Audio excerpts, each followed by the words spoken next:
pouquinho essa história da regra da mão. E aí eu vou te lembrar que eu vou trabalhar só com a mão direita, eu não vou usar a regra da mão esquerda, eu vou trabalhar só com a regra da mão direita, e eu vou trabalhar com a regra da mão direita de duas maneiras. Quando a gente tiver corrente, a regra da mão vai ser a mão envolvente.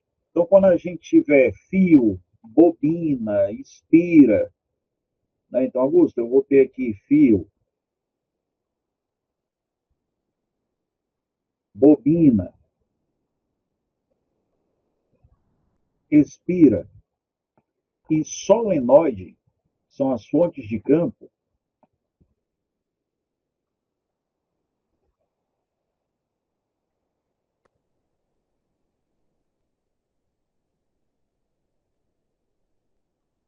Boa tarde, Giz. Boa tarde, Veida. Então, quando a gente tiver alguma coisa envolvendo corrente, bebê, a gente vai usar a ideia da regra da mão envolvente. O que é que acontece? A gente vai posicionar o polegar no sentido da corrente e vai tentar agarrar aquele fio, aquele condutor, de acordo com o sentido da corrente, polegar pelo sentido da corrente. Se eu pegar aqui a minha caneta e colocar como se a corrente estivesse para cima, eu vou pegar com o polegar para cima. Se por acaso a corrente estiver para baixo, eu pego com o polegar para baixo. E a ideia vai ser o seguinte: do lado que a gente deixar as unhas, eu vou admitir que o meu campo está saindo e toda a vida que eu estiver saindo, eu vou associar esse saindo ao polo norte. Então, toda a vida que eu estiver saindo, eu vou associar ao polo norte. As costas da mão, boa tarde, Melissa. As costas da mão, essa parte de trás aqui, né, onde tem aqui as juntas dos dedos, eu vou admitir essas juntas dos dedos como sendo o entrando, que vai ser o nosso polo sul. Então, sempre o entrando eu vou estar com o sul, o saindo eu vou ter a ideia do norte. Então, a regra da mão envolvente, eu vou agarrar, eu vou dobrar a mão para segurar o meu condutor, deixando o polegar para o lado que está a corrente. O áudio está baixo, deixa eu ver aqui, meninada. Deixa eu ver se eu consigo regular isso.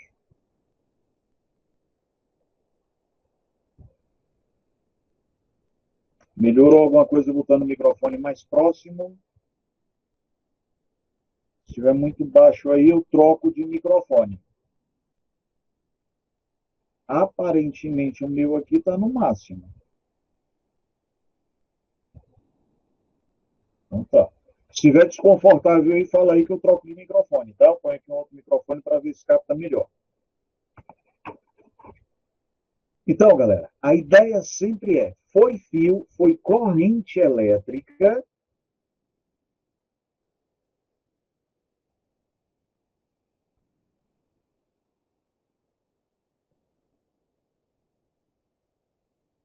Foi corrente elétrica,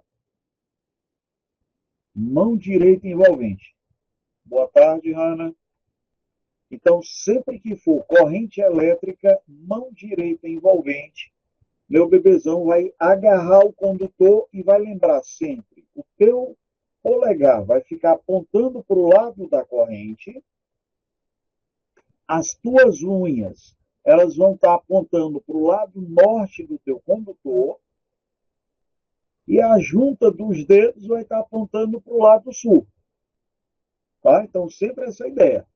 Augusto, eu vou botar o lado sul sempre do lado oposto que eu botar as minhas unhas, né? Isso. Então, sempre a ideia é que se a gente tiver, por exemplo, a corrente estiver saindo do plano da lousa, aí saindo do plano da lousa eu ia segurar o fio assim. A parte de cima seria o lado sul, a parte de baixo seria o meu lado norte. Então, bebê, sempre, sempre a gente vai ter o campo, ele sempre perpendicular ao sentido da corrente. Campo e corrente sempre perpendiculares. Por outro lado, quando a gente tiver carga em movimento, quando a gente tiver alguma coisa com força magnética, aí a mão vai ser a espalmada. As duas vão ser a mão direita. Só que corrente, tu agarra o condutor, tu dobra a mão. E carga ou força, tu deixa a tua mão reta, tua mão espalmada. E aí, Augusto, o que é que vai acontecer? Quem se movimenta sempre vai ser o polegar, Belino. Então, o polegar que era corrente, agora esse polegar vai virar para a gente a velocidade. Boa tarde, Leandro. Então, nosso polegar, que antes era corrente na mão, envolvente na mão, que dobrava, agora eu vou deixar minha mão reta e ele vai ser velocidade, vai ser o dedo da carona. A ponta dos teus dedos, o teu dedo médio, vai indicar o sentido do campo magnético. E aí, agora, o que é que a gente vai fazer? Se eu estiver pensando numa força para uma carga positiva, eu vou lembrar que tudo que é positivo eu quero na palma da minha mão, porque eu quero controlar o que é positivo, o que é bom para mim. Então, a carga positiva, você vai deixar a força magnética como sendo a palma da tua mão. E na hora que tu tiveres uma carga negativa, tu quer empurrar para longe. Então, a carga negativa vai ser as costas da tua mão. Beleza, gente? Show até aí? Vou avançar um pouquinho. De boa? Vocês querem anotar alguma coisa aí ou eu posso mudar o slide? No final da aula eu vou gerar o PDF também para ti. Tudo tranquilo? Vou avançar um pouquinho então. Agora, tem uma situação particular, meninada, que é quando a força centrípeta atua como força, a força magnética, perdão, atua como centrípeta. Ah, e deixa eu lembrar aqui um detalhe, por favor, tá? Uma observaçãozinha aqui importante. Isso aqui eu já te disse que é para carga positiva, mas vamos aqui para a OBS do Gil, tá? Você vai lembrar para a gente que a força magnética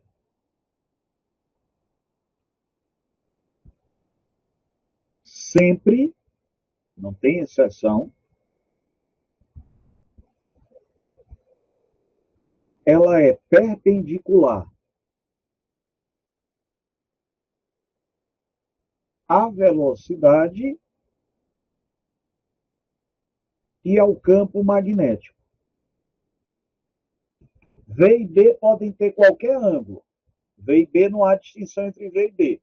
Porém, F tem que ser simultaneamente perpendicular a V e perpendicular a B. Toda a vida, tio Augusto, toda a vida. Tem que ser sempre desse jeito aqui. Tá legal? Bom, aí vem cá. Augusto, numa situação dessa aqui, cara, numa situação dessa, a força magnética vai atuar como centrípeta. Ó, deixa eu tentar pegar aqui uma imagem.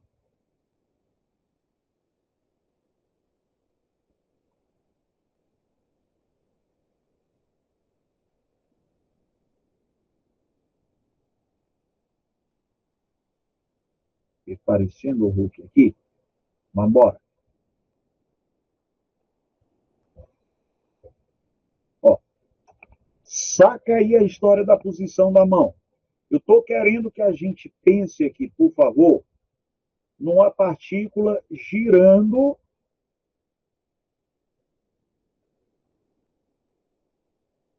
Eu quero a minha partícula girando no sentido anti-horário.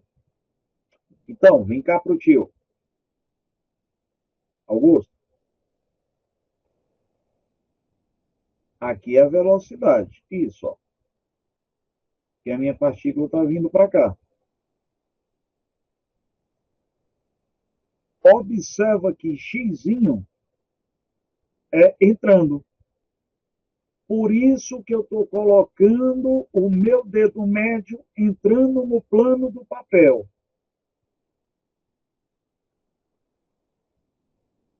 Isso aqui vai ser o B.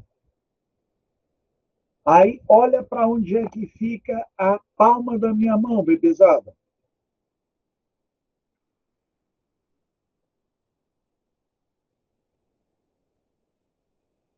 A força magnética que a palma da minha mão está apontando para cá. Ó.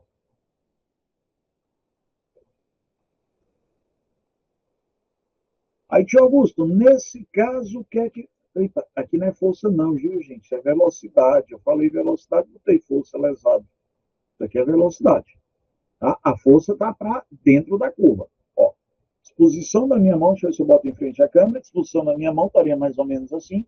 P está entrando, velocidade está para cá, a palma da mão fica apontando para dentro do círculo. Ora, como a palma da mão está apontando aí para dentro do círculo, eu estou tendo um ângulo de 90 graus entre a força e a velocidade, que é o que deve ser sempre. Porém, nesse caso aqui, o tio vai te dizer que a força magnética vai atuar como força centrípeta. Tio Augusto, e como é que é força magnética sobre cargas? A força magnética sobre cargas em movimento é dado por módulo da carga vezes o campo vezes o seno do ângulo formado entre V e B.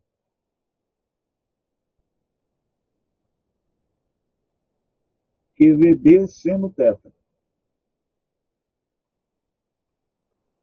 Θ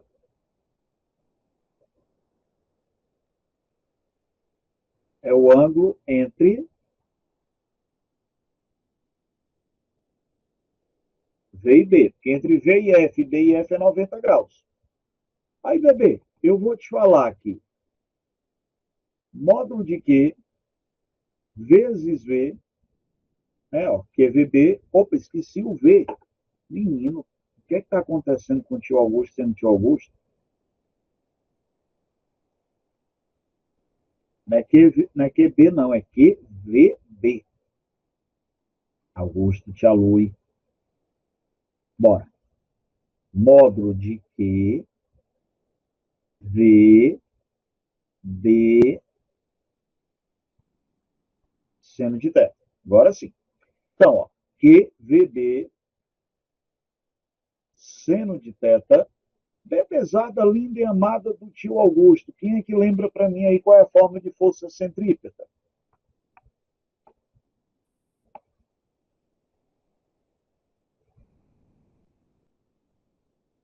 Alguém lembra aí? Alguém me ajuda? Força centrípeta?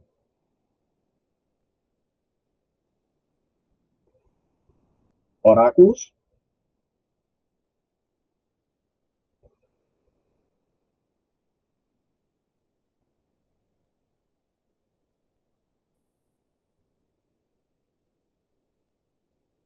M,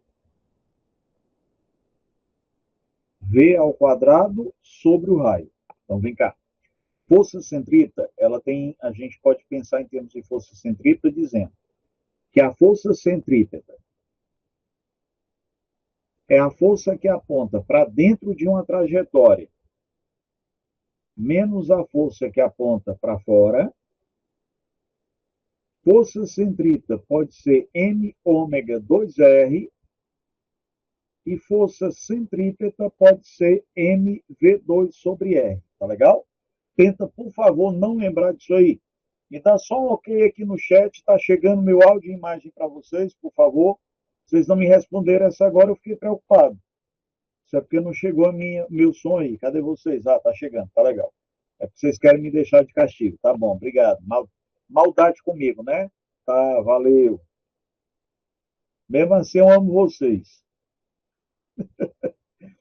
Vamos lá. Então, galera, Augusto, o que é que a gente vai fazer aqui, bebezão? Ó, vamos cortar um V com V. Aí o tio Augusto vai te falar aqui, módulo de Q, P, seno de 90 graus, que está apontando para o centro. Então, entre o B que entra e a velocidade, eu tenho 90 graus. Isso vai ser mv sobre R. Tá, mas o seno de 90 é 1. Então, módulo de Q vezes B vezes 1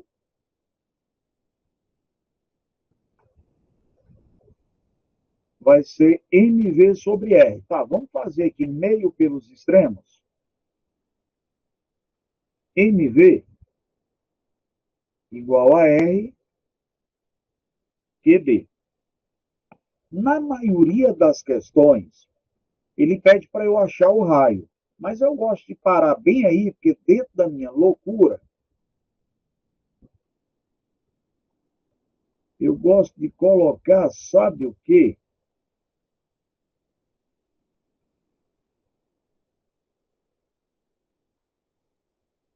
Deixa eu ver se eu acho, se eu botei. Tá aqui.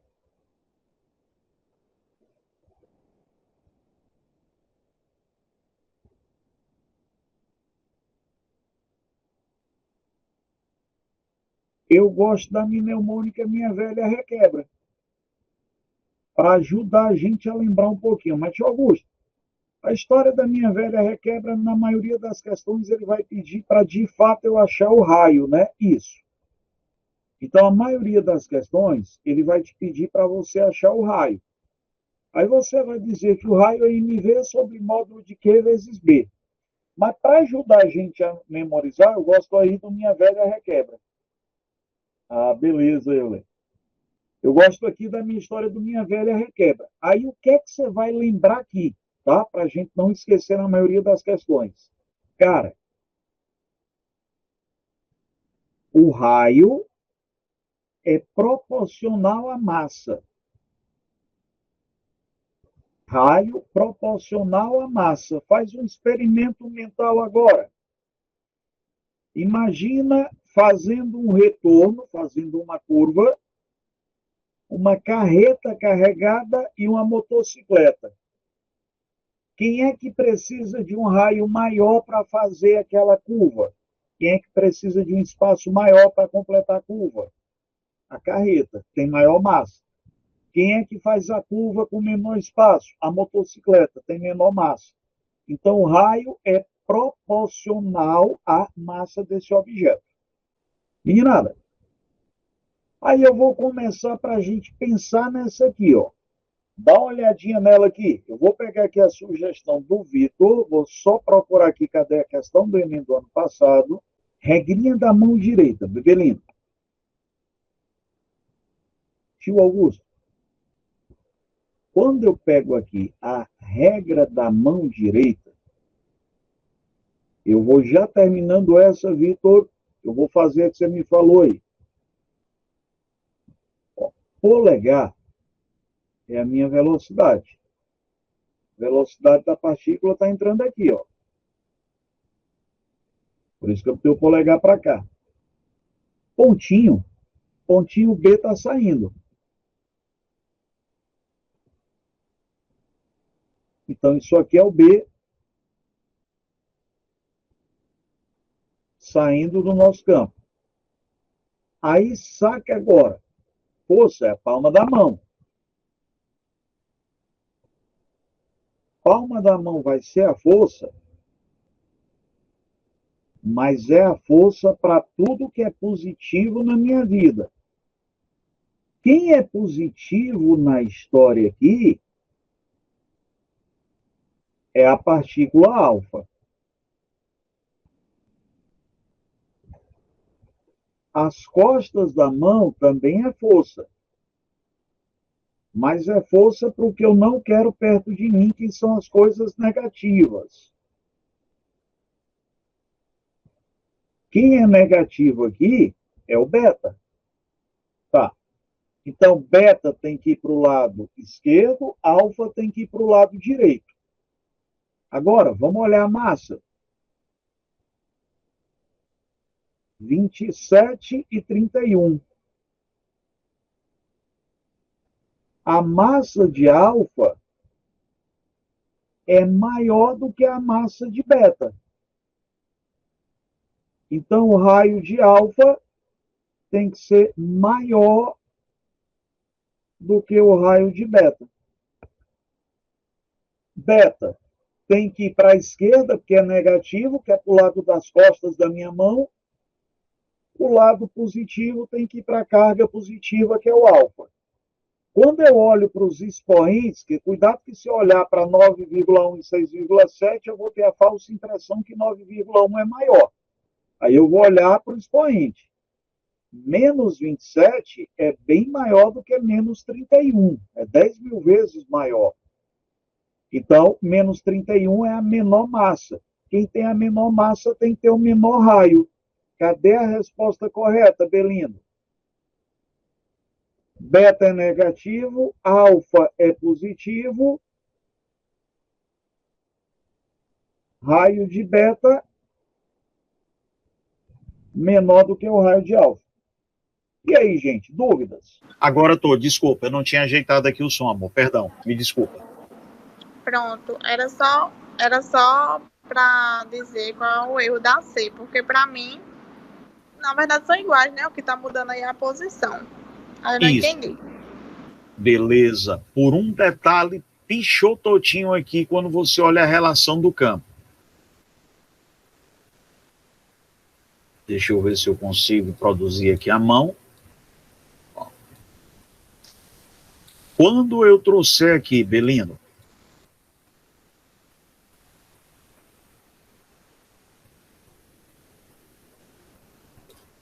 quando eu trouxer aqui a regra da mão, ó, o tio Augusto está colocando velocidade para cá. Aí, o B, que é pontinho, B está saindo, ó.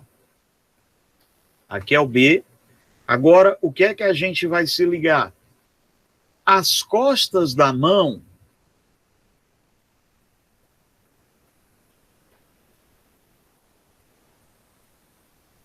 tem que ser para a partícula negativa. Acontece que o alfa é positivo. E a palma da nossa mão é que aponta para o lado positivo. Acontece que o beta é negativo. Aí, o desenho, os raios estão proporcionais, o tamanho dos raios está beleza, em tamanho de raio, mas o contrário é que deixou a questão errônea. Por quê? Porque toda a vida que eu tiver a minha carga negativa, eu vou sempre associar negativa com as costas da mão. E toda a vida que eu tiver a minha carga positiva, eu tenho que associar a palma da mão. Então, quando você coloca a ideia da posição da mão, a palma da mão fica apontando exatamente para o lado contrário nessa questão C. Então, por isso que a resposta tem que ser a E, porque eu tenho que deixar o positivo para o lado que ficou a palma e o negativo para o lado que ficou as costas. Beleza? Deu para sacar agora? Ficou clarinho? Então, liga sempre nessa ideia. Quando eu olho para a ideia dos raios, os raios estão proporcionais, os raios estão beleza de tamanho, mas sempre liga isso. As costas da tua mão sempre vai ficar para a carga negativa e a palma da tua mão para a carga positiva. Daí foi o erro dela. Showzinho? Beleza. Já consertei o problema, tá, pessoal? Porque como eu estou com monitor adicional, aí automaticamente ele, sem eu perceber, mudou o som para o monitor adicional. E o monitor adicional não está com o alto-falante ligado. Mas eu já consegui consertar isso aqui agora. Só fazer uma pequena troca aqui de configuração. Belino, questão do Enem agora de 2019, ó. O que é que acontece aqui? Eu estou tendo aí um movimento helicoidal uniforme. Augusto, quando eu tenho esse movimento helicoidal uniforme, eu estou usando a ideia da força magnética do mesmo jeitinho. Força magnética é módulo de Q vezes V vezes B vezes seno de θ. Porém,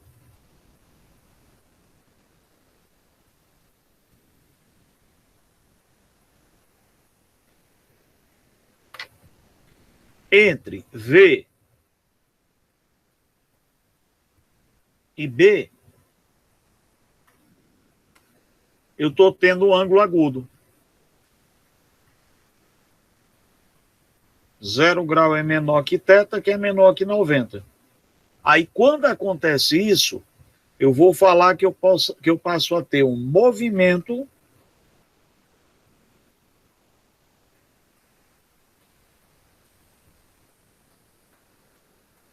helicoidal uniforme.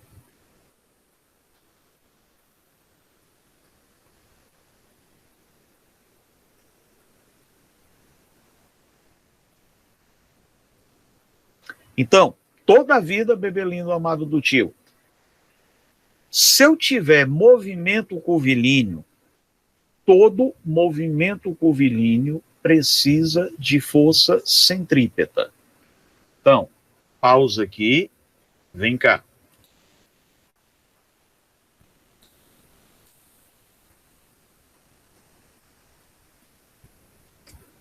Tio Augusto, quer dizer que todas as vezes que eu tiver alguma trajetória curva, eu preciso de força centrípeta? Precisa.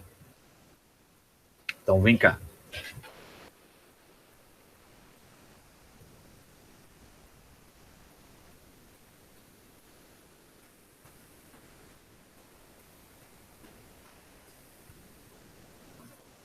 Força centrípeta, tio Augusto.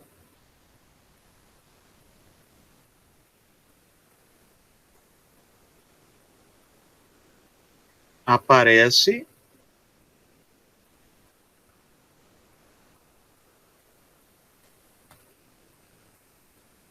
nas trajetórias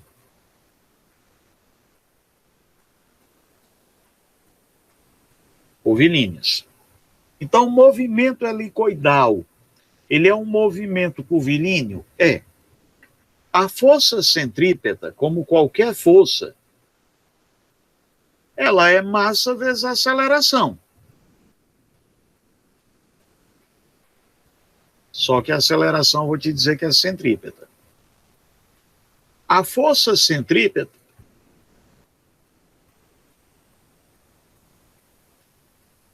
ela vai ser massa vezes velocidade ao quadrado sobre o raio.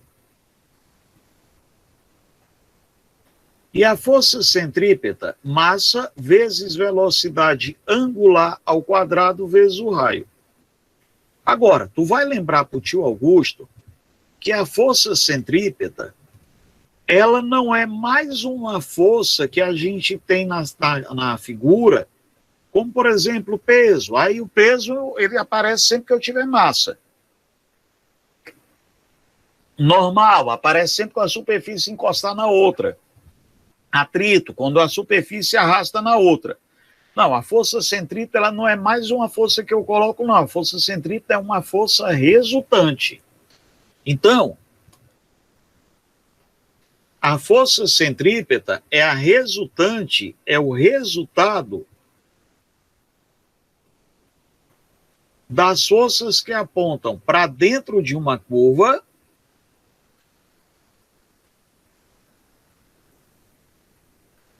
menos as forças que apontam para fora da curva. Então, ela é uma resultante da história. Então, imagina, por exemplo,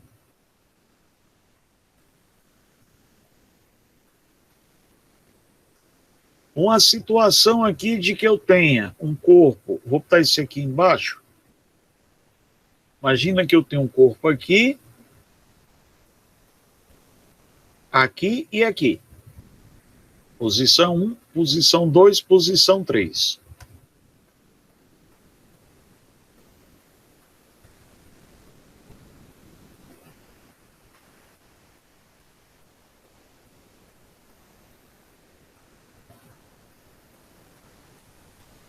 Augusto, todo mundo aqui tem peso? Tem.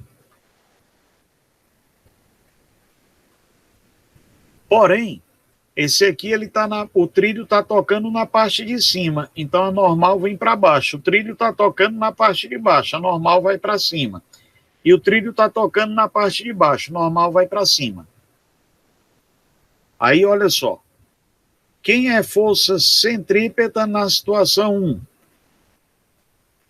É quem aponta para dentro, peso mais normal. Quem é força centrípeta na situação 2? é quem está para dentro menos quem está para fora. Quem é força centrípeta na situação 3 é quem está para dentro menos quem está para fora. Gente, de boa entendida essa história aí de força centrípeta, por favor? Então, a força centrípeta ela é uma força resultante, ela não é mais uma força que a gente coloque na situação, tá? E essa força centrípeta, ela aparece sempre que a gente tem alguma noção de movimento curvilíneo. Pois bem, a questão do Enem do ano passado dizia para a gente o seguinte: o espectrômetro de massa de tempo de voo é um dispositivo utilizado para medir a massa de íons. Nele, o íon de carga elétrica Q é lançado em uma região de campo magnético constante B, descrevendo uma trajetória helicoidal. Se é uma hélice, é uma trajetória curvilínea. Então tem que ter força centrípeta, conforme a figura. Nessa trajetória, é formada pela composição de um movimento circular uniforme no plano XZ e uma translação ao longo do eixo Y. A vantagem desse dispositivo é que a velocidade angular do movimento helicoidal do íon é independente de sua velocidade inicial. O dispositivo, então, mede o tempo de voo para N voltas do íon. Logo, com base nos valores de carga, campo, número de voltas e tempo, o que é que eu posso afirmar a respeito da massa do íon? Bebê lindo, vamos lá. Tio Augusto, eu estou tendo meu campo magnético apontando aqui para um lado. Isso. Aí, vamos pensar aqui em termos de um ponto da minha trajetória.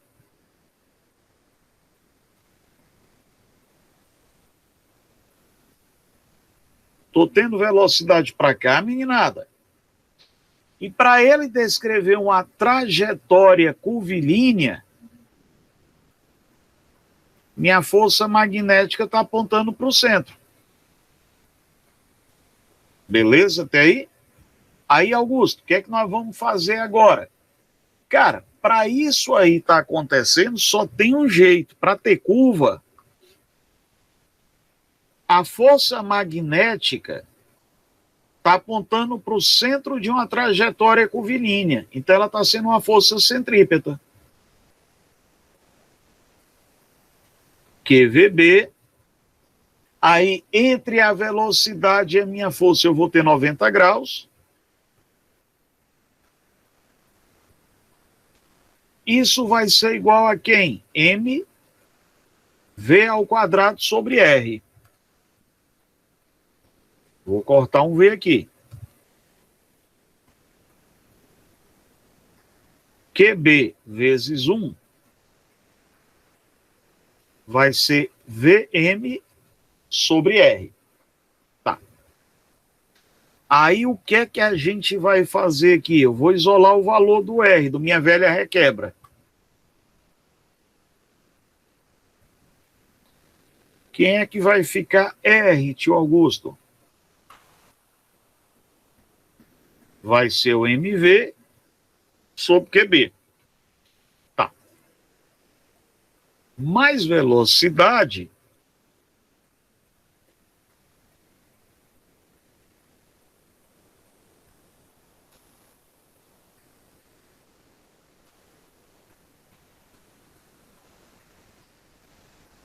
é delta S sobre delta T.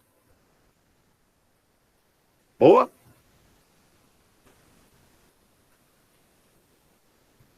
Aí nós vamos fazer, sabe o que, bebezada? Nós vamos pensar aqui em termos de uma volta. Uma volta é 2πr. E o tempo de uma volta é o período. Tá, Augusto, então, peraí, eu posso dizer que minha velocidade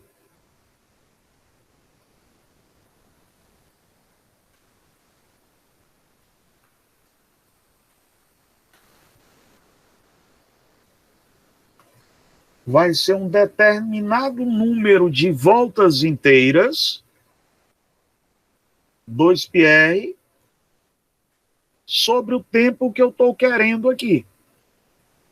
Se fosse uma volta, era um período. Como eu estou botando mais de uma volta, eu vou continuar chamando aqui de tempo. Beleza? Aí, vamos substituir o R.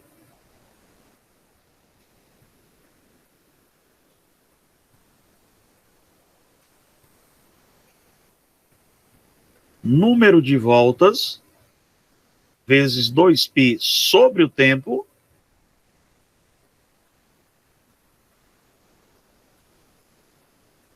vezes o R, minha velha requebra.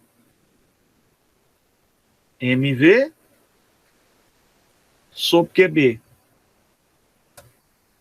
Aí a velocidade eu vou cortar, ó. Traz esse tempo para cá.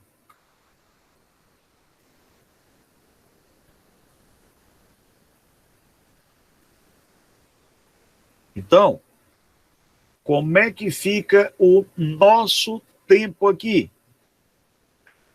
O nosso tempo vai ficar... o tempo não, eu quero é a massa, né? Desculpa, eu quero a massa. Vamos isolar a massa.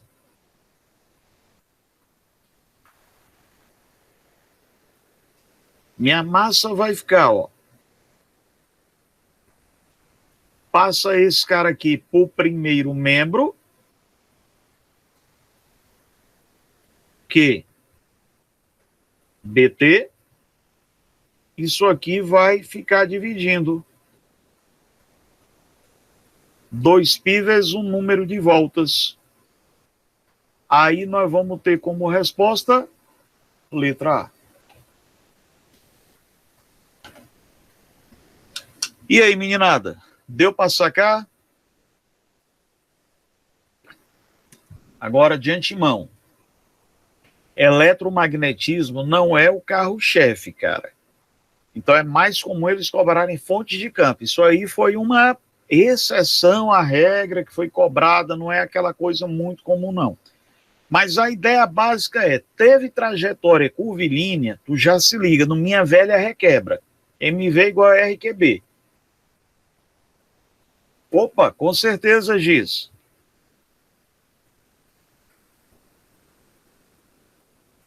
Esse da centrípeta, né? Quando eu puder passar, você me avisa, por favor.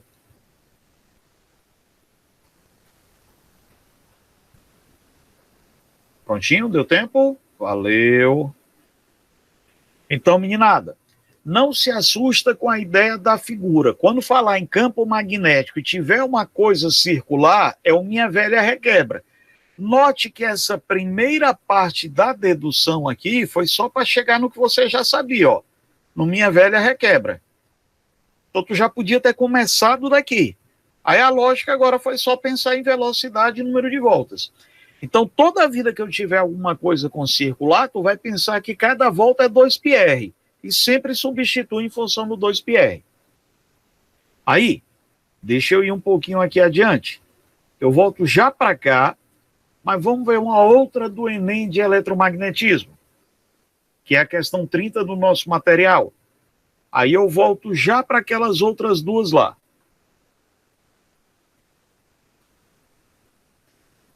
Quando a gente tem força magnética, eu vou ter a força magnética sobre cargas e a força magnética sobre correntes. Então, vou ter as duas coisas. Se a minha questão falar em carga, a força magnética sobre a carga é o QVB. Se a questão falar para a gente de corrente, a força magnética vai ser o BIL, B e L. Tá? Então, Augusto, como é que é a história aqui? Deixa eu botar um slidezinho limpo aqui para a gente de novo.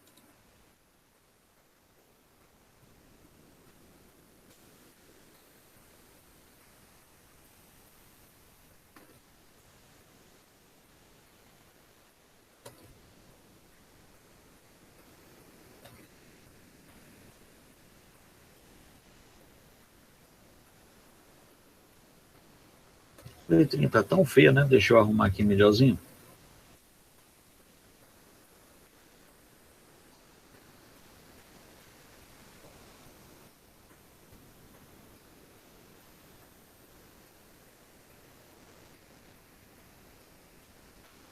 Bebezão, força magnética.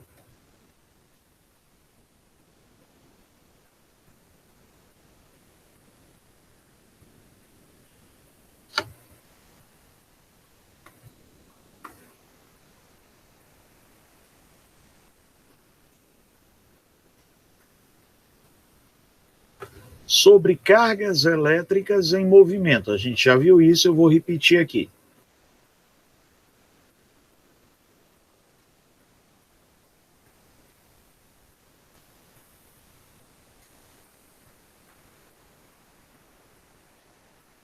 É o módulo de Q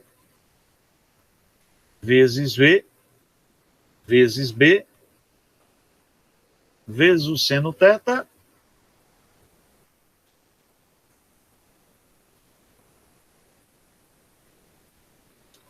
θ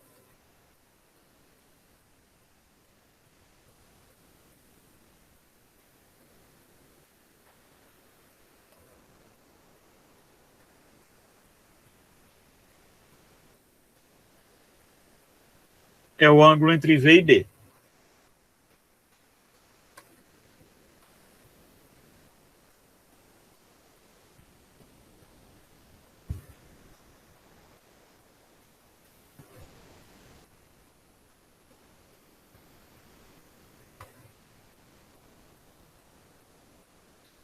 Sobre correntes.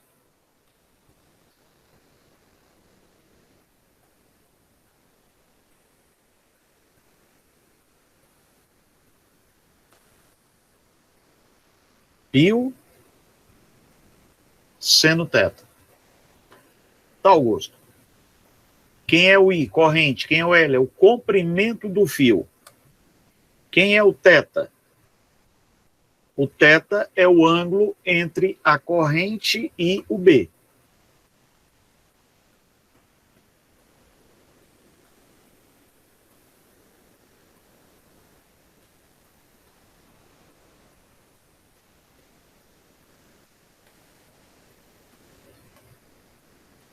Quase todas as questões 90 graus. Dificilmente ele bota um ângulo diferente. Tá, Augusto, mas eu posso ter a força magnética sobre dois fios.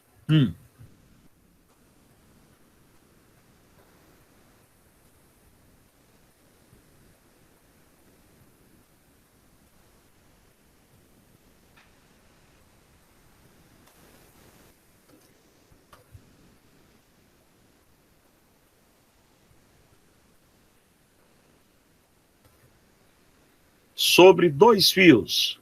Tá. Aí eu vou botar aqui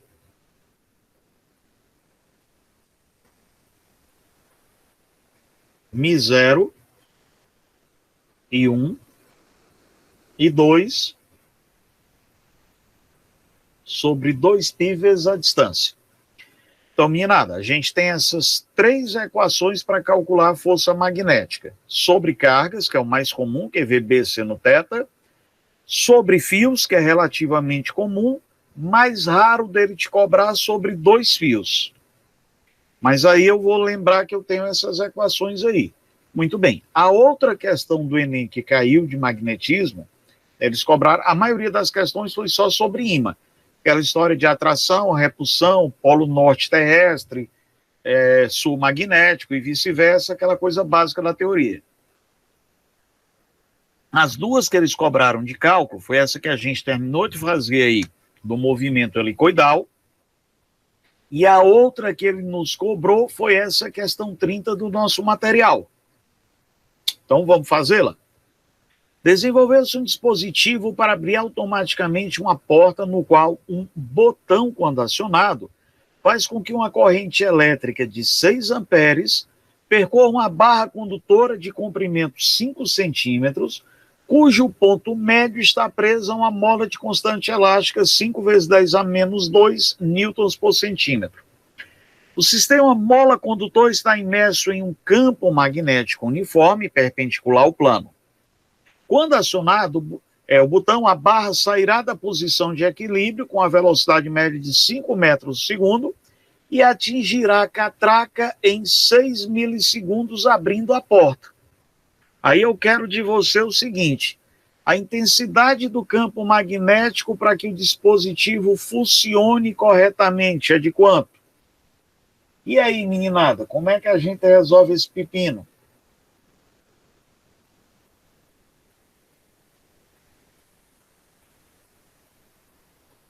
Cadê meus maravilhosos bebelinos?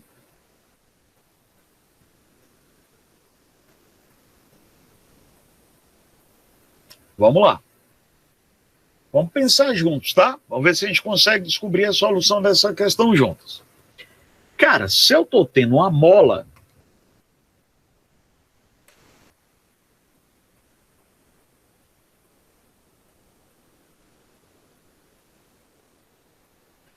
mola me dá força elástica.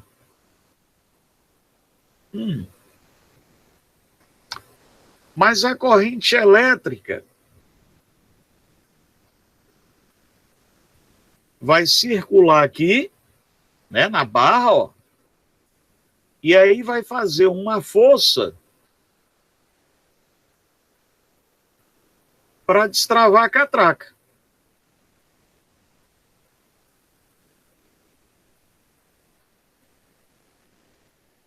Então eu pensei o seguinte, vamos ver se dá certo. A força magnética aí vai atuar como força elástica. Mas isso aqui é um fio. Bio, seno de θ, igual a Kx. O que é que você me diz disso aí?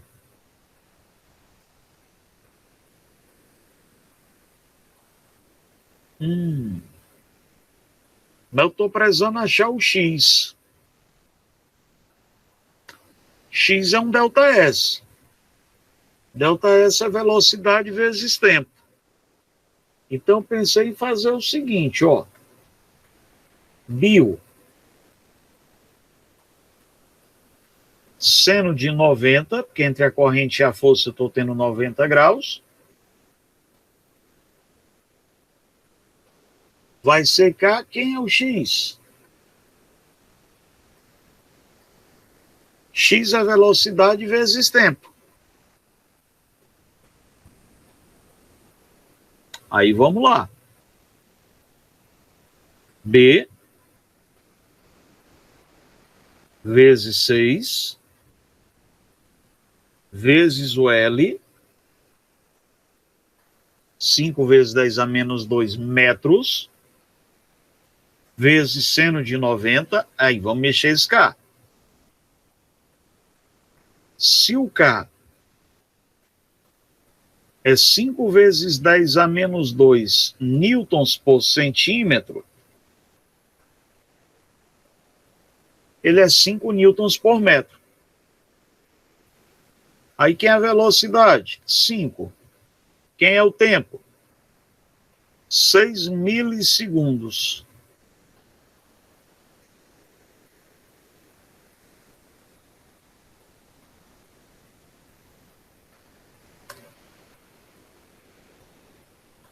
Cinco vai embora com 5. 6 vai embora com 6. B.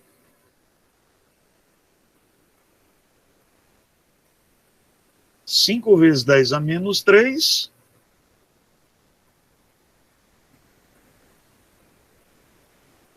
Dividido por 10 a menos 2.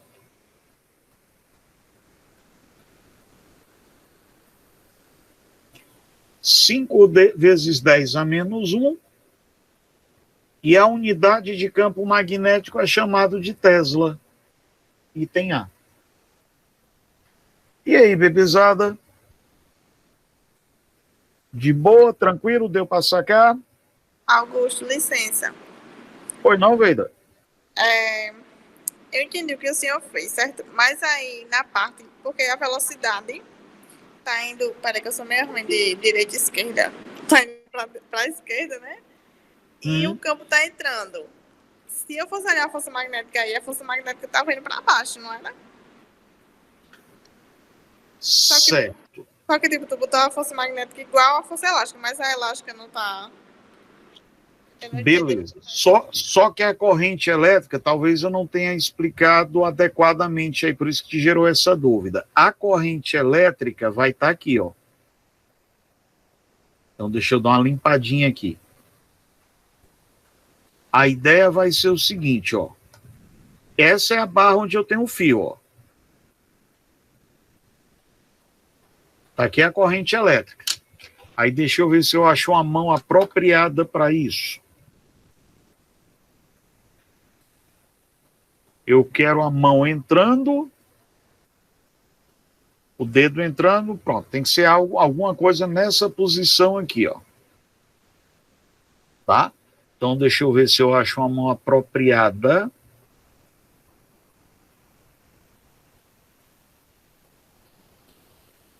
Deixa eu me tirar daqui para procurar minhas mãos.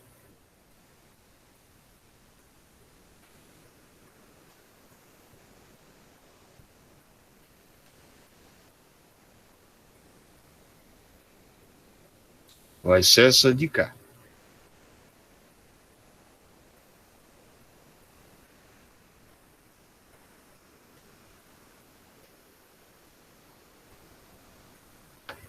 Aí, olha o detalhe aqui.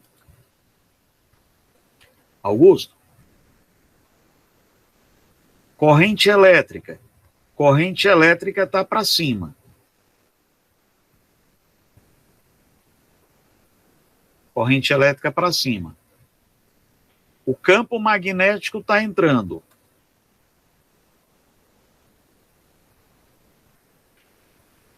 Aí o tio está botando o campo magnético para dentro. Como a gente trabalha com a corrente convencional, ela funciona como se fosse uma carga positiva. Então, como é carga positiva, eu vou colocar para você a força magnética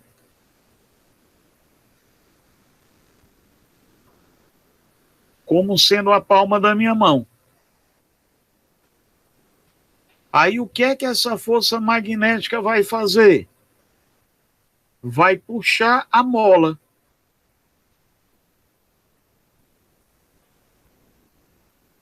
Aí aqui é a minha força elástica da mola. Aí quando ela puxa a mola, ela faz a mola se movimentar. E aí, ficou um pinguinho mais claro a ideia? O fio... É porque, pronto, eu passo pela regra do tapa. No caso, o dedo é a corrente. Eu tava fazendo errado, então. O dedo sendo a velocidade, aí o campo, no caso o polegar, né? Aí os outros dedos sendo o campo e pra lá força, tipo, o tapa, né? No caso, isso. É a corrente. É a corrente, mas também é o tapa, porque aqui é a força magnética sobre fios. Então a gente está trabalhando com o bioseno teta, que também é a regra do tapa. Então, o polegar, ele sempre fica para o lado de quem se movimenta. Tanto faz para a velocidade como para a corrente. Agora, porém, nessa questão em especial, quem vai se movimentar é a mola. Então, a velocidade vai ser a velocidade da mola e não das cargas. Aí a diferença nessa questão, muito interessante essa a sua observação, eu realmente não comentei adequadamente, me perdoa. Então, nessa questão aí, ele misturou para a gente um fio com a mola. Então, como a gente está tendo aqui a ideia do fio, eu estou trabalhando com a força magnética sobre fios, que é o bioseno teta. Então, a gente trabalhou a força magnética sobre fios. Nesse caso aqui, também é a regra do tapa, é a regra da mão direita espalmada, do mesmo jeitinho, regra da mão direita espalmada, só que ao invés de eu pensar no movimento das cargas como sendo velocidade puramente dita, eu considero que o movimento das cargas é o movimento da corrente. como as cargas estão se movimentando, é mais de uma carga, não é só uma, como são várias cargas movimentando, então, em vez de eu chamar de velocidade, eu chamo várias cargas se movimentando de corrente. Mas a ideia, Veida, foi a mesma. Ó. A mão, opa, tá aqui, a mão está entrando no plano, só que vai ficar invertido aqui, a mão da minha imagem provavelmente vai estar invertida para ti. Aí eu vou estar com o polegar para cima, que representa corrente ou velocidade. Aí, no caso, como eu estou trabalhando com a corrente convencional, eu imagino como se eu tivesse cargas positivas. Aí, por isso que a mola anda, aí quem se movimenta é a mola. Por isso que eu falei para você aqui que o X é o ΔS da minha mola, que é velocidade vezes tempo. Então, esse lado aqui a gente trabalhou com a mola, desse lado aqui eu trabalhei com o fio. Boa tarde, Luan. Então, eu trabalhei mola de um lado e fio do outro. E aí, ficou um pouquinho mais claro? Se ainda estiver confuso, por favor, me pergunte. Pronto, tudo certo. Obrigada, viu? Valeu, meu amor. Muito obrigado pelo seu interesse e perguntar. Meninada, de boa, tranquilão? Vamos pensar aqui em mais algumas. Vou voltar aqui um pouquinho e vou te pedir para a gente pensar nessa 23. Nessa 23, a gente está falando da força eletromotriz induzida. A força eletromotriz induzida, ela ocorre sempre que a gente tiver movimento relativo entre um ímã e um fio. Aí, quando eu tenho um ímã e o caso do fio enrolado, uma espira, a gente vai ter um campo se formando naquela espira. Vamos lá, Augusto, o que é que você vai lembrar aqui para o tio Augusto? Cara, eu vou botar o meu ímã aqui.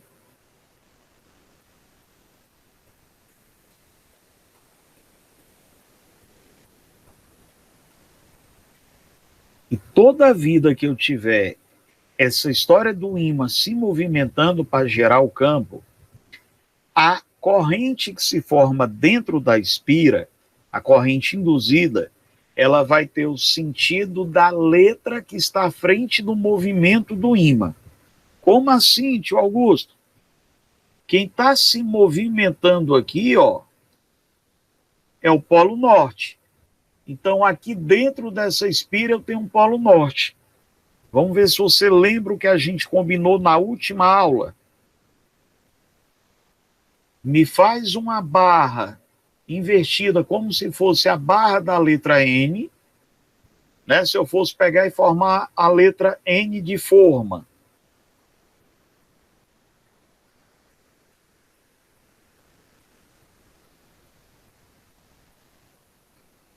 A barrinha invertida teria esse lado. Eu sempre pego a barra da letra N.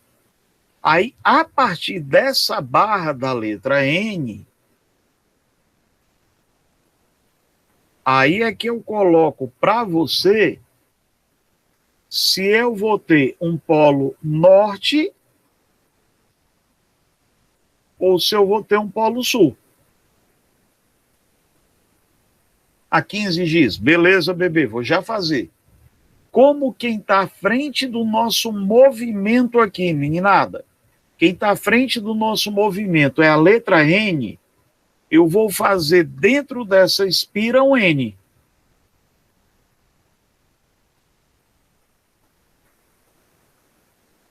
Então, item A. Qual é o sentido da corrente induzida?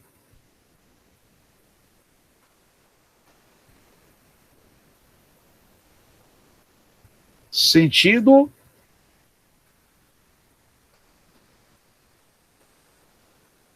anti-horário. A direção e o sentido da força resultante sobre o ímã. Cara, o ímã continua descendo. Então, vem cá.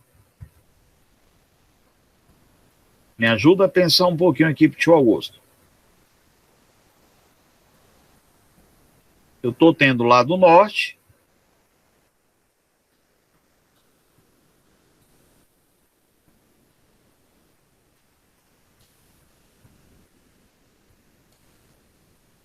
E a minha inspira aqui também está norte.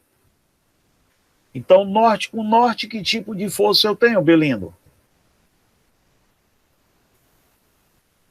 Pensa aí para o tio Augusto. Lado norte junto com lado norte. Atração ou repulsão?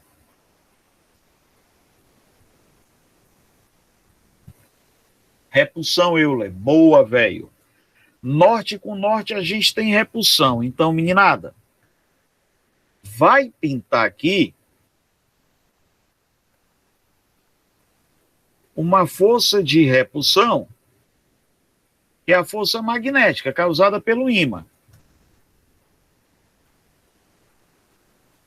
Mas esse ímã está descendo, ele tem peso.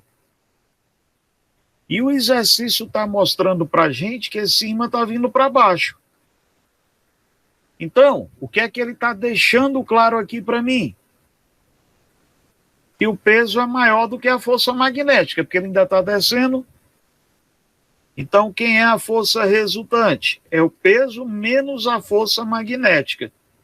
E essa força resultante está atuando para onde? Para baixo. E aí, meninada, de boa, tranquilo? Deu para sacar essa daí do tio?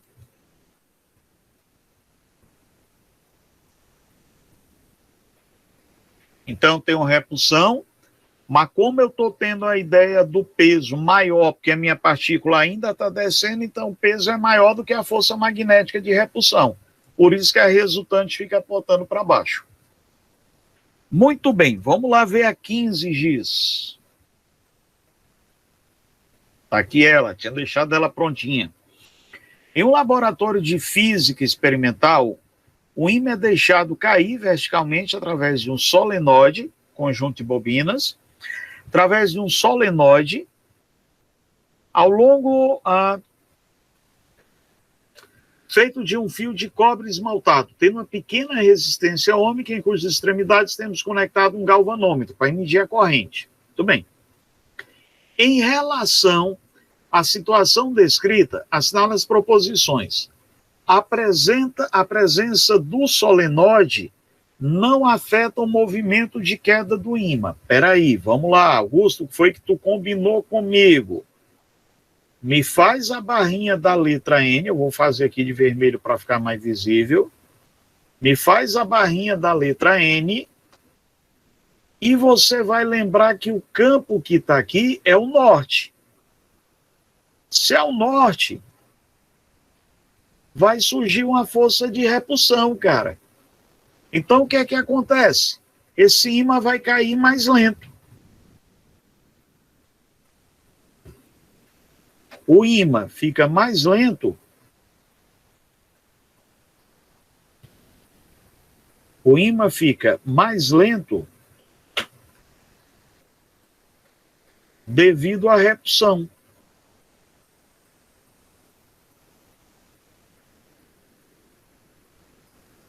Tio, então se o ímã fica mais lento devido à repulsão, o movimento aqui afeta.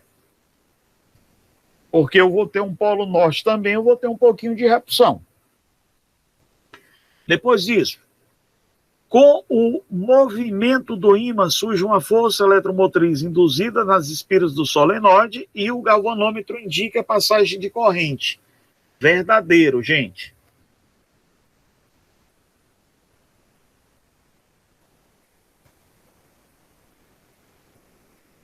Professor, Oi, bebê lindo.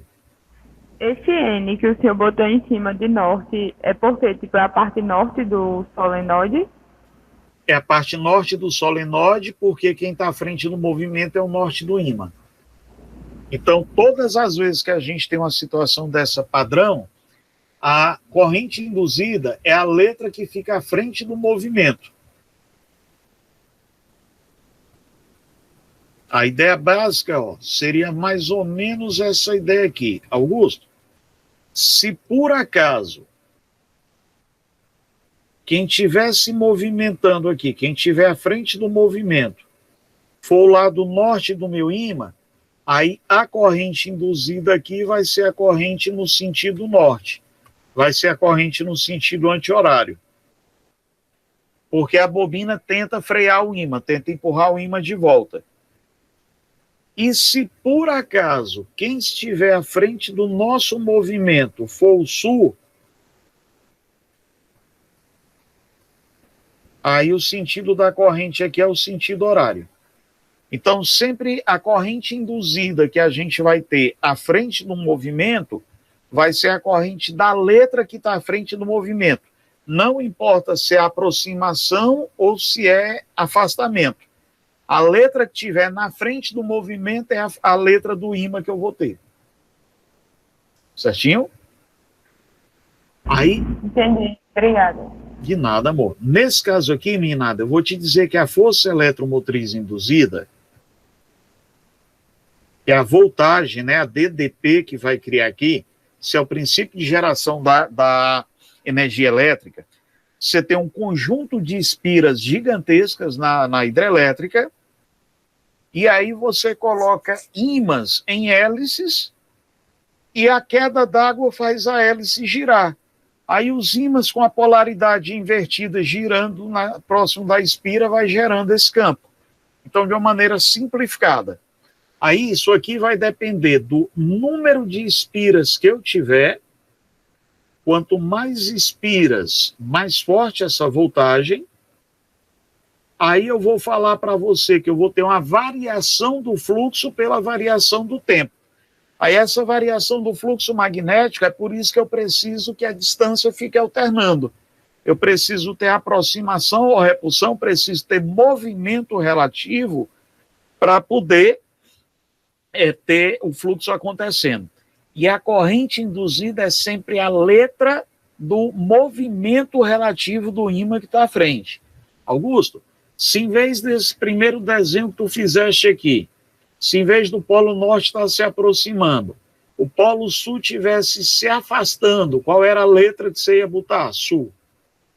Então é sempre a letra que está à frente do movimento no ímã. Show de bola? Aí, Bezão, vamos lá para a nossa 4. Ao atravessar o solenoide, o ímã fica sob a ação de uma força magnética que se opõe ao movimento. Isso, ó. Norte-norte e repulsão, ó.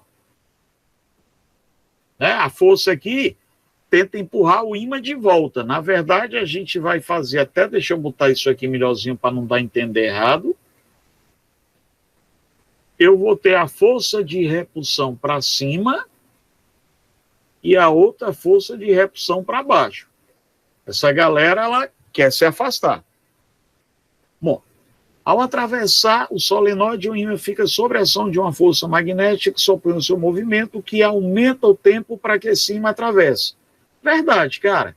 Se nós vamos ter uma força que vai ser contrária, a velocidade vai diminuir, porque eu estou tendo uma força contrária, empurrando o ímã de volta, ó.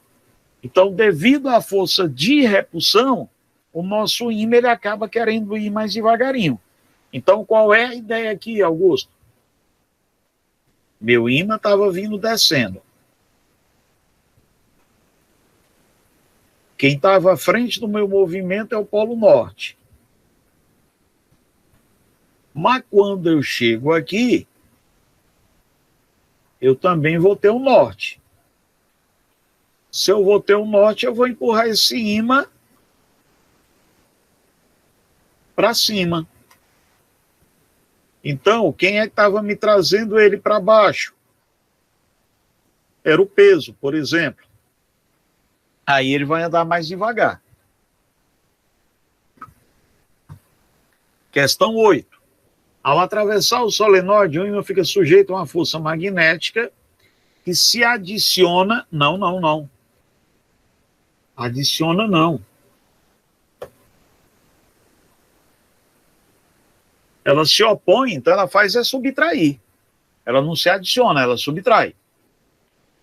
O sentido da corrente induzida no solenoide, quando o ímã está caindo na metade superior, tem um sentido oposto ao da corrente induzida quando o ímã está caindo na metade inferior. O que é que está acontecendo aqui? Eu te falei que quem está à frente do movimento é que vai gerar esse ímã. Depois que o ímã passar da metade, eu estou tendo agora o afastamento. Então, quando eu estou tendo o afastamento, a polaridade vai inverter. Então, isso aqui está legal. O galvanômetro não indica passagem de corrente durante o movimento do ímã no seu interior. Cara, indica. Professor, Oi, amor lindo.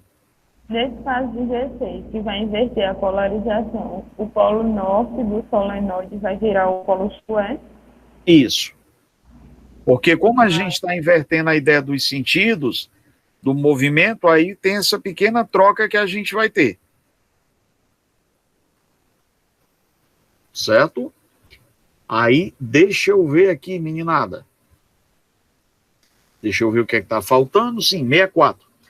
Parte da energia do ímã é convertida em calor. Se eu tenho corrente elétrica, sempre que eu tenho corrente elétrica, necessariamente a corrente elétrica ela vai gerar efeito Joule. Não tem como a gente não ter, meninada, corrente elétrica sem ter efeito Joule. Toda corrente é um efeito da Joule. Então aqui vamos lá pensar comigo. 80, 84, a soma deu 86. Então, a lei de Joule diz que a energia vai ser RI² vezes ΔT. A energia é resistência, ele diz que o solenoide tem uma pequena resistência, vezes corrente ao quadrado, vezes ΔT. Aí, Augusto, o que está acontecendo aí? Todas as vezes que eu tenho corrente, toda corrente gera um aquecimento. Então, eu tenho um pouquinho de efeito Joule. Meninada, de boa, deu para sacar? Posso ir um pinguinho adiante? Você aguenta para mim mais duas? Ou já está no seu limite aí? O combinado era a gente trabalhar até 4h20. Mas você acha que a gente pode fazer mais duas? Augusto, Diga, Molindo. eu posso te pedir para repetir a 16, por favor? Claro. Eu agradeço. A 16. Pronto. Não, é a opção, é a 16 da questão 15, viu? Isso, pronto. O que é que vai acontecer aqui na ideia da corrente? Quando o ímã está começando a chegar aqui perto, quem está à frente desse movimento aqui vai ser o norte. Mas quando o ímã estiver, por exemplo, aqui dentro,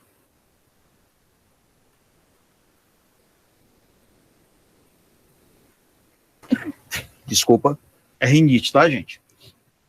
Quem está à frente do movimento agora vai ser o sul, ó. Aí, quando eu chegar aqui, quem é a parte que está em movimento relativo a essa de cima? É o sul. Aí, se quem vai estar em movimento é o sul, eu já tenho essa polaridade invertida. Por isso que eu fico com a variação do fluxo. Fica norte e sul, ele fica alternando. Porque não importa se eu estou tendo aproximação ou se eu estou tendo afastamento. É a letra que está à frente do movimento. Quando a gente pega... Deixa eu tentar fazer esse desenho aqui melhorzinho para a gente. Ó.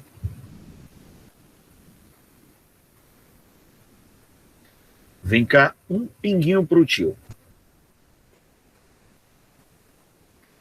Eu vou pegar como se fosse aqui a mesma espira, eu vou desenhá-la duas vezes só para a gente não riscar um em cima do outro. Então, a ideia básica daí é o seguinte. No começo, quem está à frente do movimento de aproximação é o Polo Norte.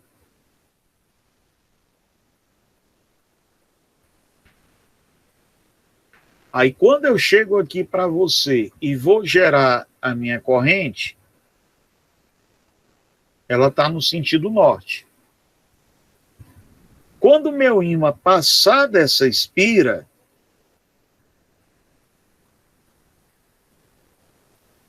Quando ele passar dessa primeira espira, a letra que está perto dele agora é o sul.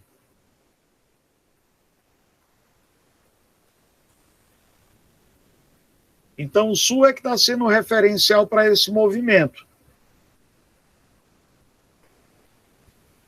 Por isso que a polaridade inverte. Deu para sacar, Belindo? Pronto, vê se eu entendi. No caso, quando ele está entrando aí,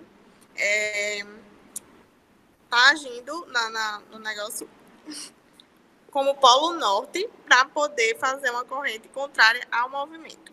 No caso, quando ele vai voltar, ele quer fazer um movimento contrário ao que ele está querendo fazer, no caso, né? Por isso que, por exemplo, não é que ele vai se opor à entrada do ímã. Ele vai se opor a qualquer movimento que o ímã possa fazer, não é isso? Exatamente. Sempre a tendência dele é tentar se impor ao movimento do ímã. O que diz a lei de Lenz é que ele sempre fala para a gente que as forças são de oposição ao movimento, sempre de oposição. Pronto, ok, obrigada. Valeu, meu molindo. Aí entra o conceito da corrente alternada. Ó. Como ele fica alternando sul e norte, aí os elétrons, eles ficam oscilando. Gente, o elétron é muito lento dentro de um fio. A velocidade dos elétrons dentro de um fio é de 0,05 milímetros por segundo. Olha como ele é lento. E aí, o que é que acontece? Você precisa da corrente alternada, dessa oscilação, que é para você poder fazer com que a eletricidade gere. Isso, Euler. Eu estaria saindo daquela primeira espira, né? Porque, como eu tenho um conjunto de espiras, é como se eu tivesse feito o referencial só para uma delas, só para a primeira, por exemplo. Então, aqui seria a mesma espira. Quando ele entrar da espira, ele está num sentido. Quando ele sair da espira, ele vai ter o fluxo contrário. Certo, meninada? De boa, deu para sacar? Show. Vamos um pouquinho adiante. Augusto. Mais duas. Diga, querido. Rapidinho. Então, quando a gente visualiza essa corrente alternada no osciloscópio, ela é uma senoide, né? Por isso, né? Isso, perfeito. O gráfico da corrente alternada é uma senoide, fantástico. Quando a gente, no caso aqui, para vestibular, ele não chega a cobrar tanto. Mas se a gente fosse trabalhar a ideia de corrente alternada, estudar a fundo a corrente alternada, a gente ia para o gráfico da senoide. Você manjou perfeitamente bem. Corretíssimo. Olha aí, meu bebê. Dei valor associando a nossas matérias. Valeu. Meninada, vamos pensar aqui em duas rapidinho só para a gente fechar. Olha só, essa 32 aqui do Enem.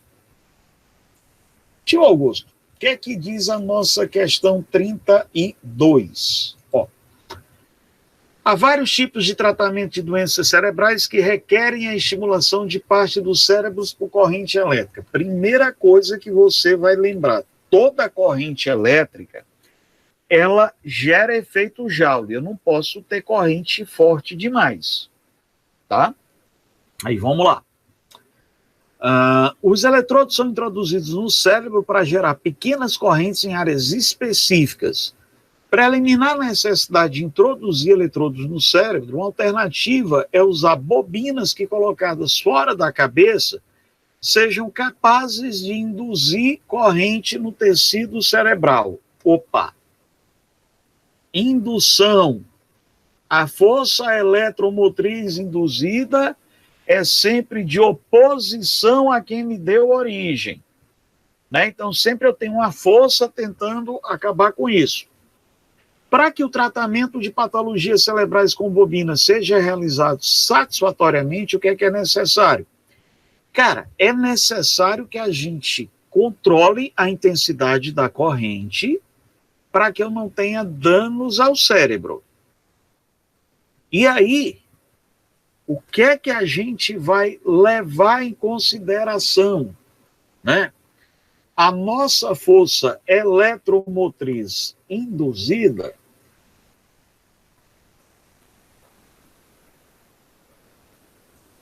campo vezes comprimento vezes velocidade. Eu tenho aqui o BLV. Mas ela também pode ter número de espiras vezes a variação do fluxo pelo tempo. Via de regra, a gente, como ela é uma força de oposição, a gente sempre põe um sinal negativo aqui para dizer que ela é de oposição. Tá. Então vamos lá. Cara, se eu botar um grande, para encerrar a história, U igual a RI, quem é I? É U sobre o R. Se eu colocar um grande número de espiras, se eu botar um grande número de espiras, eu boto uma grande força eletromotriz, logo uma grande corrente. Queimou o cérebro do doidinho, não rola não. Então não é por aí não. O campo magnético criado pelas bobinas seja constante. Não. Se for constante, não há variação de fluxo.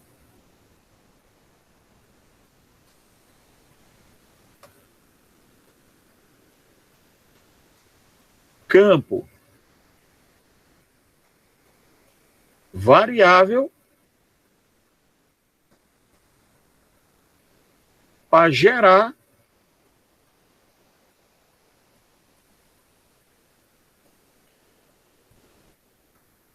variação de fluxo. É aquela história que a gente viu lá, a corrente tem que ficar alternando. Se observe a intensidade da corrente induzida, depende da corrente da bobina. Meio óbvio, né? Quanto mais eu gerar uma corrente, mais uma outra corrente eu vou colocar. E o que eu quero controlar é a corrente para do efeito Joule. Letra D. A corrente nas bobinas seja contínua para que o campo magnético possa gerar? Não, gente, não é contínua. É alternada pela mesma variação do fluxo que eu estou tendo aqui. E o campo magnético dirige a corrente das bobinas para dentro do cérebro. Não, eu não quero eletrocutar o cara.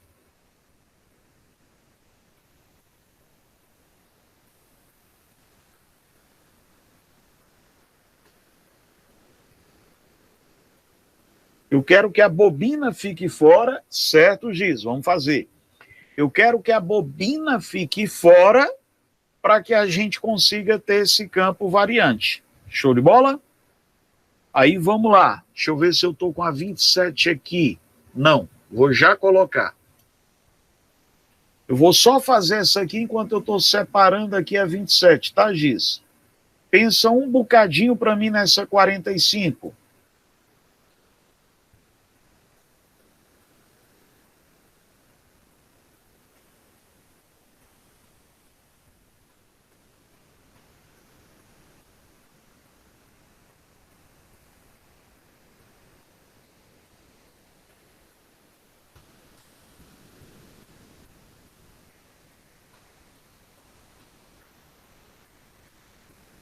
Estou procurando aqui, abrindo aqui a apostila para pegar 27.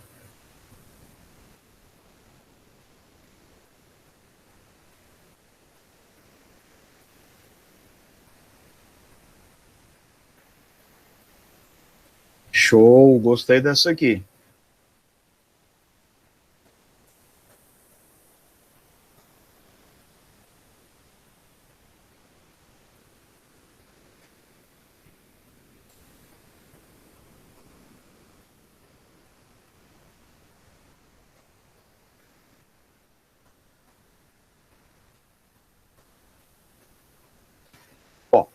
Meninada, regra da mão direita aqui. Tá? O que é que a gente vai fazer aqui, tio Augusto? Nós vamos tentar colocar aqui o sentido da corrente elétrica em cada um desses fios, tá? Eu vou pegar essa figurinha aqui, eu vou reproduzir ela aqui pra gente.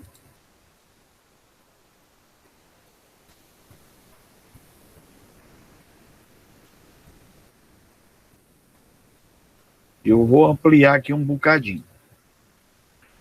Meninada, olha só qual é o lance. Regra da mão direita, só essa eu vou para do microfone que você me pediu, B.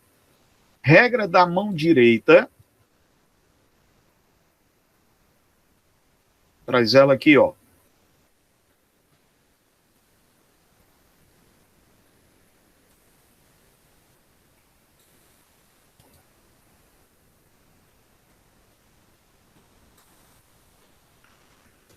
Polegar para baixo. Aí você vai tentar agarrar o fio. Lembra que a gente combinou que do lado que tá as tuas unhas é o polo norte. Do lado contrário é o polo sul. Augusto, mas aí o segundo tá do mesmo jeito, né? É.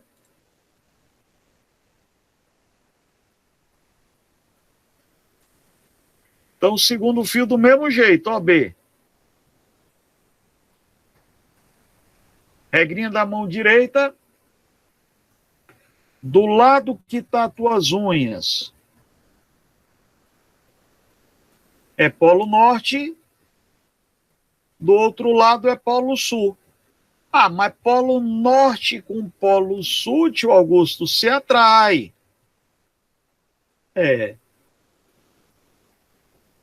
Então, se vão se atrair, esse fio vai curvar para cá, esse fio vai curvar para cá. Tudo bem, galera? Tio, por quê? Porque polos de nomes contrários se atraem. Aí vamos lá para o último.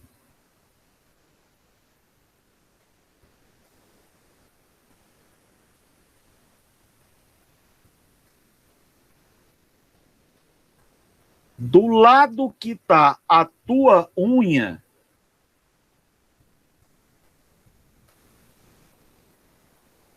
é polo norte. Do lado contrário é polo sul.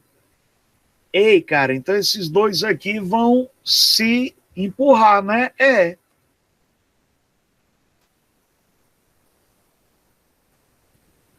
Só que esse sujeito aqui, ele está sendo puxado por um e empurrado pelo outro.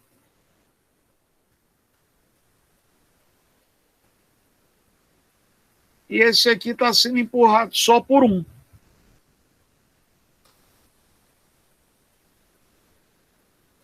Então, meninada, qual é a figura?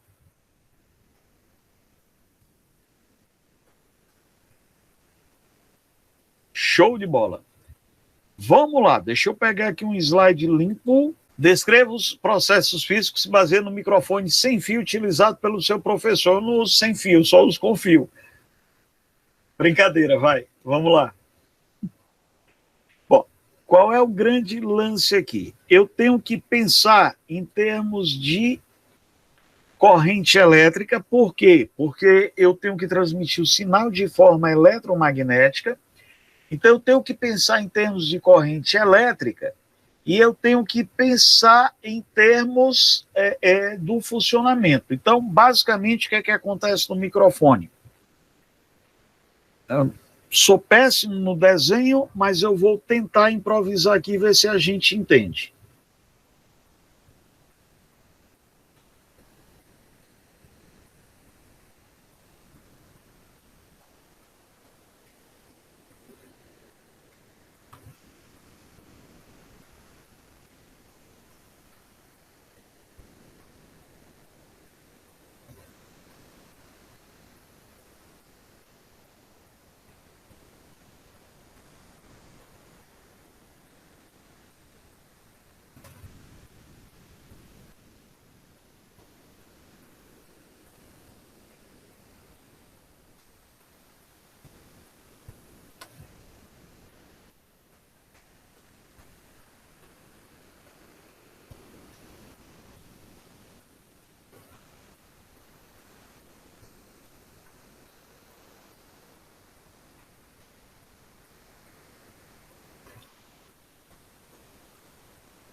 Bom, de uma maneira bem relativamente simples. O que é que acontece aqui?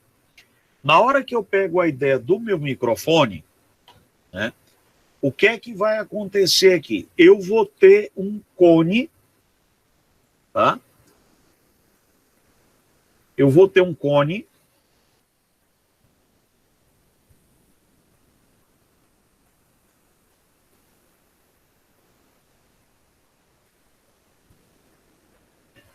de uma membrana flexível.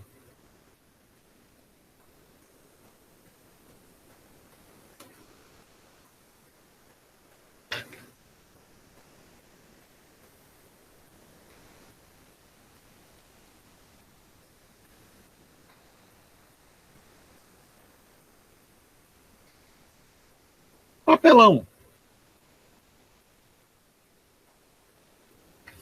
E aí, quando eu falo, o ar faz esse cone aqui trepidar. Acontece que preso a esse cone,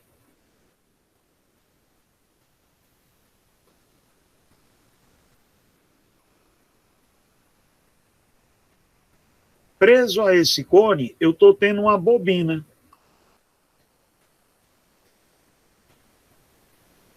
Estou tendo a ideia de uma bobina e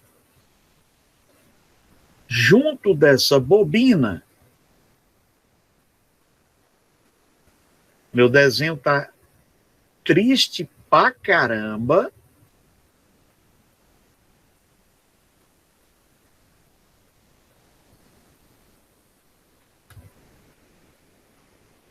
Mas vamos ver se a gente consegue entender no final das contas. Eu vou ter aqui uma bobina.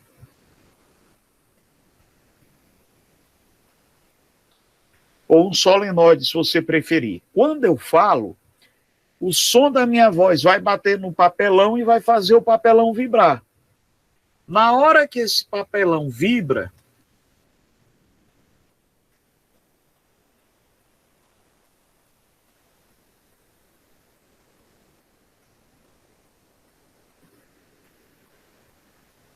eu tenho o papelão vibrando, fazendo a bobina vibrar junto.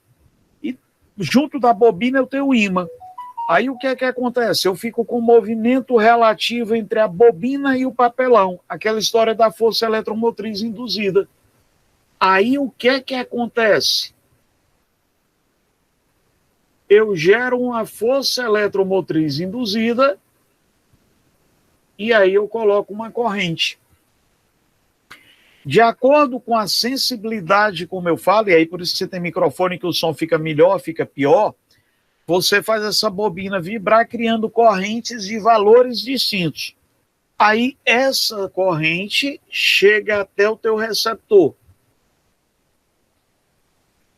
O teu receptor transforma essa vibração em ondas de rádio. A corrente elétrica que chega aqui faz uma carga elétrica oscilar.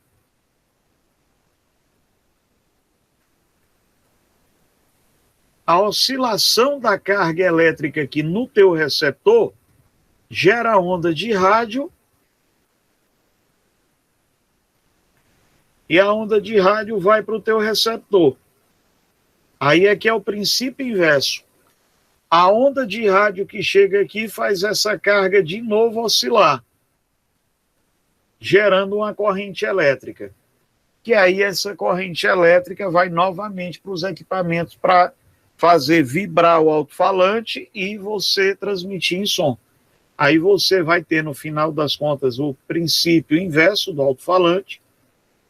O que muda é exatamente o cone, a força do cone. Aí aqui, novamente, você vai ter um cone com um ímã, e aí o princípio se repete. Eu passo a ter a vibração, e a vibração vibra o ar, e eu passo a ter onda sonora. Mas, basicamente, ele é um cone de papelão, que faz uma bobina vibrar junto de um ímã, cria uma corrente elétrica que vai para o receptor, que manda isso como ondas de rádio, como ondas eletromagnéticas, que vai para um outro receptor.